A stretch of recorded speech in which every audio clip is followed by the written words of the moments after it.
رسول اللہ صلی اللہ علیہ وآلہ وسلم نے فرمایا، قرآن پڑھو کیونکہ قیامت کے دن یہ اپنے پڑھنے والے کا سفارشی بن کر آئے گا۔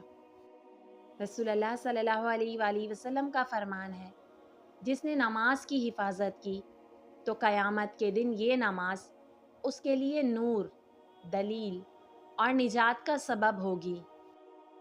رسول اللہ صلی اللہ علیہ وآلہ وسلم نے فرمایا، اندھیرے میں چل کر مسجد کی طرف آنے والوں کو روز قیامت مکمل نور کی خوشخبری سنا دو۔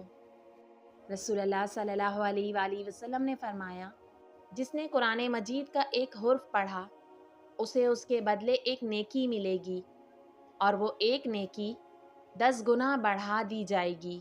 سبحان اللہ۔ رسول اللہ صلی اللہ علیہ وآلہ وسلم نے فرمایا، تم میں بہتر وہ ہے جو کھانا کھلاتا ہے۔